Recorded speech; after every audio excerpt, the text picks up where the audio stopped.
Ndugu wa Tanzania, naitwa Kanali Bernard Masala Mlunga, kaimu mkurugenzi wa habari na uhusiano, Jeshi la Ulinzi la Wananchi wa Tanzania. Jeshi la Ulinzi la Wananchi wa Tanzania linautaarifu umma wa Watanzania kuwa linaendelea kufuatilia kwa karibu na kutathmini hali ya ulinzi na usalama nchini katika kipindi hiki cha kuelekea uchaguzi mkuu unaotarajia kufanyika tarehe 28 na tarehe 29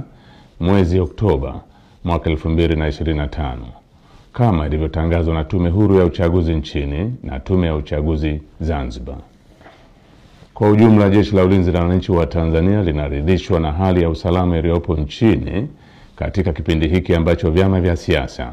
vinaendesha kampeni zao kwa kuzingatia matakwa ya kisheria, kuheshimiana na kuvumiliana kunakooneshwa kupitia kwa wagombea wao wa ngazi za urais, ubunge na udiwani. Jeshi la Ulinzi la Wananchi wa Tanzania linaviomba vyama vya siasa kuendeleza hali ya amani na utulivu wakati wote wa kampeni, kupiga kura na baada ya kupiga kura.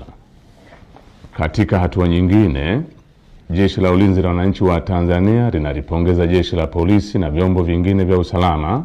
kwa jinsi vinavyoendelea kusimamia hali ya usalama katika kipindi hiki cha kuelekea uchaguzi mkuu.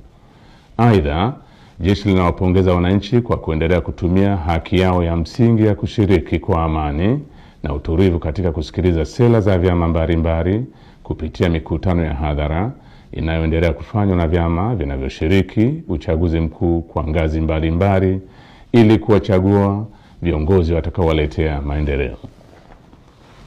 Pamoja na hali ya amani na utulivu iliyopo, bado kumeendelea kujitokeza baadhi ya watu wanaojiita wanaharakati kutoka ndani na nje ya nchi kutumia mitandao ya kijamii kupotosha umma kwa kuweka maudhui yenye kuleta uchochezi kwa kulihusisha Jeshi la Ulinzi la Wananchi wa Tanzania na siasa ili kutimiza azma yao ya uvunjifu wa amani. Jeshi la Ulinzi la Wananchi wa Tanzania linaomba umma wa Tanzania kupuuza machapisho au taarifa ambazo zimekuwa zikionekana kwenye mitandao ya kijamii. Wananchi wanakumbushwa kuwa taarifa zote zinazorihusu Jeshi la Ulinzi la Wananchi wa Tanzania zitatolewa na makao makuu ya jeshi kwa utaratibu rasmi na mawasiliano ya Jeshi la Ulinzi la Wananchi wa Tanzania na umma. Jeshi la Ulinzi la Wananchi wa Tanzania likiwa sehemu ya vyombo vya ulinzi na usalama vyenye dhamana ya ulinzi nchini, ninapenda kuhakikishia Watanzania wote hali ya amani, usalama na utulivu katika kipindi hiki cha kuelekea uchaguzi mkuu, wakati wa uchaguzi na baada ya uchaguzi mkuu. Asanteni kwa kunisikiliza.